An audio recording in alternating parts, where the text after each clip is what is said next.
নমস্কার বন্ধুরা, মমতাজ কিচেনে সবাইকে স্বাগত। আমি আবারও চলে এলাম একটা নতুন রেসিপির সাথে। আজ আপনাদের সঙ্গে শেয়ার করব মুচমুচে মাছের চপের রেসিপি। তো বন্ধুরা এই বর্ষার দিনে বিকেলের আড্ডায় পুরো জমেই যাবে এই মাছের চপ পেলে। এই মুচমুচে মাছের চপটা আমি কিভাবে বানালাম আপনাদের সঙ্গে সেটা শেয়ার করছি, তাই ভিডিওটা প্রথম থেকে শেষ পর্যন্ত দেখার অনুরোধ রইল। আর নতুন কোনো বন্ধু আমার চ্যানেলে এসে থাকলে চ্যানেলটিকে সাবস্ক্রাইব করার অনুরোধ থাকলো। আর যদি ভিডিওটা ভালো লাগে অবশ্যই কিন্তু একটা লাইক দিতে ভুলবেন না। চলুন তাহলে শুরু করা যাক এই মুচমুচে চপের রেসিপি। এই রেসিপির জন্য উপকরণ হিসেবে কি কি নিয়েছি চলুন দেখিয়ে দিই। দেখুন বন্ধুরা, এখানে রয়েছে 3টে রুই মাছের পিস। এখানে নিয়েছি লবণ, কর্নফ্লোর, হলুদের গুঁড়ো,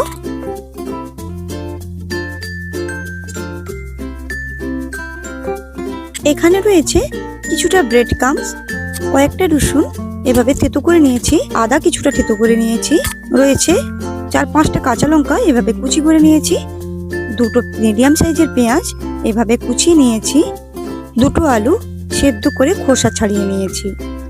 দেখুন বন্ধুরা, এখানে কিছু গোটা মশলা নিয়ে নিয়েছি, যার মধ্যে রয়েছে 3টে শুকনো লঙ্কা, গোটা গরম মশলা, 1/2 চামচ জিরে, 1/2 চামচ মৌরি ও 1/2 চামচ ধনে, আর রয়েছে রিফাইন তেল। প্রথমে আমি যেটা করব, একটা কড়া উনুনে বসিয়ে দিয়েছি। এখন কড়ার মধ্যে দিয়ে দিচ্ছি গোটা মশলাগুলোকে। উনুনের আঁচটা একদম কম রেখে মশলাগুলোকে হালকা করে ভেজে নিচ্ছি। দেখুন বন্ধুরা, কিছুটা সময় নিয়ে মশলাগুলোকে হালকা করে ভেজে নিয়েছি।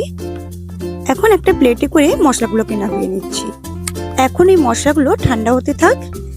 এদিকে কড়াতে আবারও কিছুটা জল দিয়ে দিচ্ছি খুবই সামান্য লবণ। এখন খুন্তি দিয়ে নাড়ে চাড়িয়ে জলের সাথে লবণকে মিশিয়ে নিচ্ছি। এরপর ওই কড়ার জলের মধ্যে মাছগুলোকে দিয়ে একটা ঢাকা চাপা লাগিয়ে সেদ্ধ করে নেব। এদিকে মাছগুলো সেদ্ধ হতে থাক। দেখুন বন্ধুরা, মশলাগুলো ঠান্ডা হয়ে গেছে।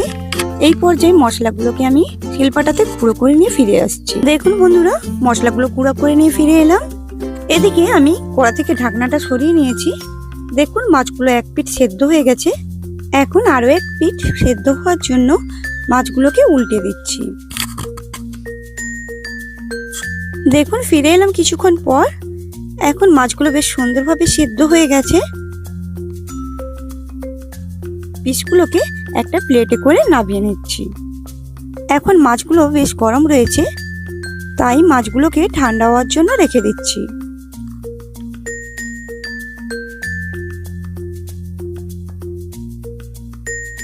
ফিরে এলাম কিছুক্ষণ পর। এখন মাছগুলো বেশ ঠান্ডা হয়ে গেছে, তার জন্য মাছ থেকে কাঁটাগুলো বেছে নেব। দেখুন আমি মাছ থেকে কিভাবে কাঁটাগুলো বের করছি আপনারা লক্ষ্য করলেই বুঝতে পারবেন। মাছগুলো সেদ্ধ করে নিয়েছি ভালো করে, তার জন্য মাছ থেকে কাঁটা বাছতে কোনো অসুবিধে হবে না। তার জন্য একটা মাছ নিয়ে কাঁটাগুলো বেছে নিচ্ছি।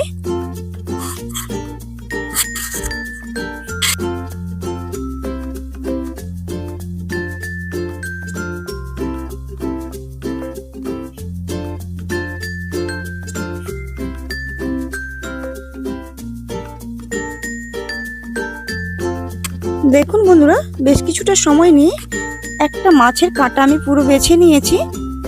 একইভাবে আরো একটা মাছের পিসের কাঁটা বেছে নিচ্ছি।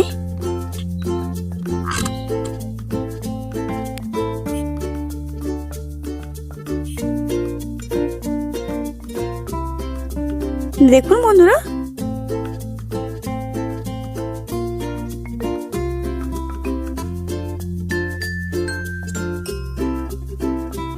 কড়াটা হালকা গরম হয়ে গেছে। এখন দিয়ে দিচ্ছি কিছুটা পরিমাণ রিফাইন তেল, দিয়ে দিচ্ছি পেঁয়াজ কুচি ও লঙ্কার কুচি।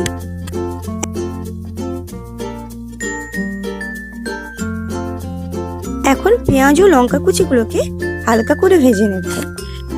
দেখুন বন্ধুরা, পেঁয়াজগুলো হালকা করে ভেজে নেওয়ার পর এখন দিয়ে দিচ্ছি আগে থেকে থেতো করা আদা ও রসুন। আবারও কিছুটা সময় ধরে কষিয়ে নেব। ততক্ষণ কষিয়ে নেব আদা রসুন থেকে কাঁচা গন্ধ চলে যাওয়া পর্যন্ত। দেখুন বন্ধুরা, কিছুটা সময় ধরে কষিয়ে নেওয়ার পর মশলাটা বেশ সুন্দরভাবে কষানো হয়ে গেছে এবং আদা রসুন থেকে কাঁচা গন্ধও চলে গেছে। এই পর্যায়ে দিয়ে দিচ্ছি সেদ্ধ করে রাখা মাছের টুকরোগুলোকে। আবারও নাড়িয়ে চাড়িয়ে মিশিয়ে নেব।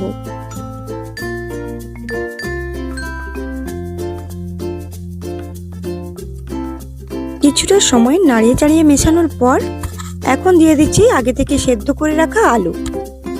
দেখুন বন্ধুরা, আমি হাত দিয়ে ভেঙে ভেঙে দিয়ে দিচ্ছি। একটা আলু ভেঙে দিয়ে দিয়েছি, আবার একটা আলু নিয়ে ভেঙে দিয়ে দিচ্ছি। দেখুন বন্ধুরা, দুটো আলুই আমি ভেঙে দিয়ে দিয়েছি। এখন নাড়িয়ে চাড়িয়ে আবারও মাছের সাথে আলুকে ভালো করে মিশিয়ে নেব। আবারও কিছুটা সময় নাড়িয়ে চাড়িয়ে মেশানোর পর দিয়ে দিচ্ছি হলুদের গুঁড়ো ও সামান্য লবণ, কারণ মাছ সেদ্ধ হওয়ার সময় লবণ দেওয়া ছিল। আবারও কিছুটা সময় নাড়িয়ে চাড়িয়ে মিশিয়ে নেব। উনুনের আঁচকে কম রেখে সময় নিয়ে মাছের টুকরো ও আলু সেদ্ধ মশলার সাথে ভালো করে মিশিয়ে নিয়েছি। এই পর্যায়ে দিয়ে দেব আগে থেকে বানানো ভাজা মশলা। এখন নাড়িয়ে চাড়িয়ে একটা পুর তৈরি করে নেব। দেখুন বন্ধুরা, বেশ কিছুটা সময় নিয়ে আলু ও মাছের একটা পুর তৈরি করে নিয়েছি। এখন খুন্তির সাহায্যে অল্প পুর তুলে দেখাচ্ছি। দেখুন দেখতে কতটা সুন্দর হয়েছে। দেখুন পুরটা যেহেতু তৈরি হয়ে গেছে, তার জন্য একটা প্লেটে করে পুরটাকে নামিয়ে নিচ্ছি। পুরটা ঠান্ডা হওয়ার পর ফিরে আসছি। ফিরে এলাম কিছুক্ষণ পর। দেখুন বন্ধুরা, পুরটা বেশ ঠান্ডা হয়ে গেছে। এরপর অল্প পুর হাতে নিয়ে গোল আকার করে একটু গড়ে নিচ্ছি। এরপর আঙুল দিয়ে একটু চ্যাপটা করে সাইডগুলো গোল আকার করে গড়ে নিচ্ছি।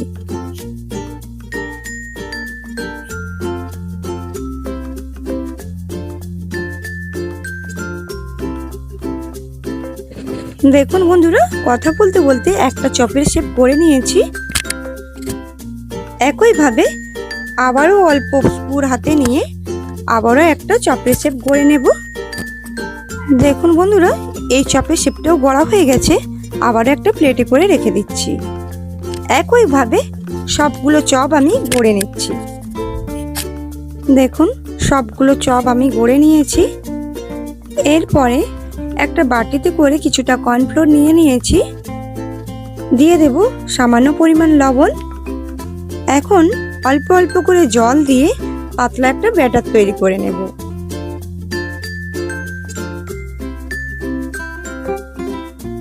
দেখুন বন্ধুরা, কর্নফ্লোরের ব্যাটারটা তৈরি করে নিয়েছি। এই পর্যায়ে একটা চপের শেপ নিয়ে ওই ব্যাটারের মধ্যে ডুবিয়ে দিচ্ছি।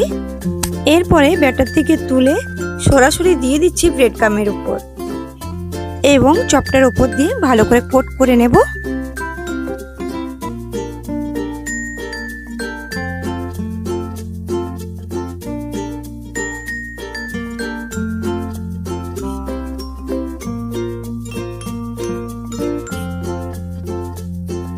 আবারও দ্বিতীয়বার ব্যাটারের মধ্যে দিয়ে দিচ্ছি। আবারও ব্রেড ক্রামের উপর দিয়ে আবারও দ্বিতীয়বার কোটিং করে নিচ্ছি। মানে আমি দুবার ধরে চপটাকে কোট করে নিয়েছি। একইভাবে সবগুলো চপে দুবার ধরে কোট করে নেব।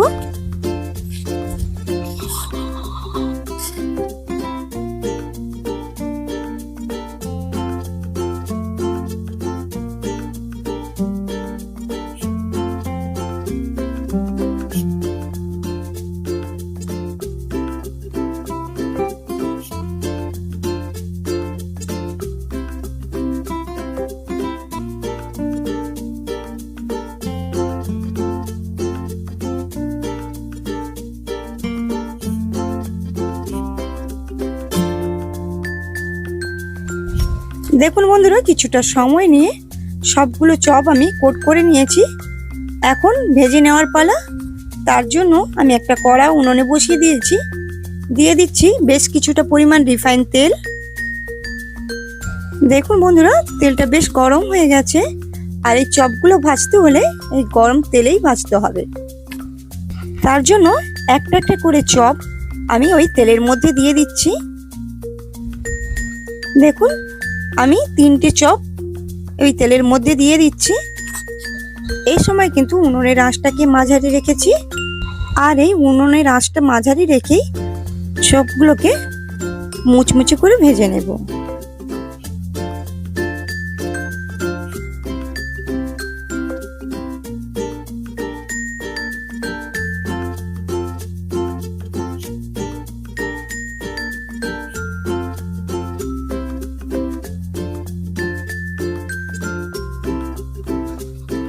দেখুন বন্ধুরা, চপের এক পিঠ হয়ে গেছে, তার জন্য উল্টে দিচ্ছি আর এক পিঠ ভাজা হওয়ার জন্য।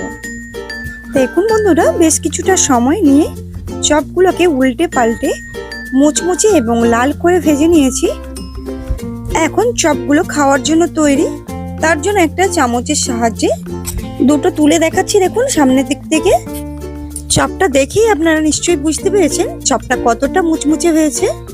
এখন ওই চপগুলোকে একটা প্লেটে করে রেখে দিচ্ছি। একইভাবে সবগুলো চপ মুচমুচে করে ভেজে নেব।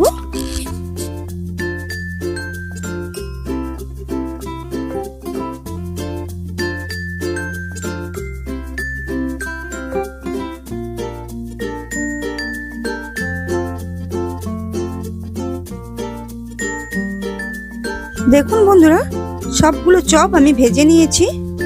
এখন একটা প্লেটে করে টমেটো কেচাপ দিয়ে সাজিয়ে নেব। তো বন্ধুরা, আমার এই সহজ সরল রেসিপিগুলো আপনাদের কেমন লাগে অবশ্যই কমেন্টে জানাবেন। আমি আশা করছি আমার পাশে থেকে আমাকে উৎসাহ দিয়ে যাবেন। তো বন্ধুরা, আজ এই পর্যন্ত। দেখা হচ্ছে পরবর্তী ভিডিওতে। নমস্কার।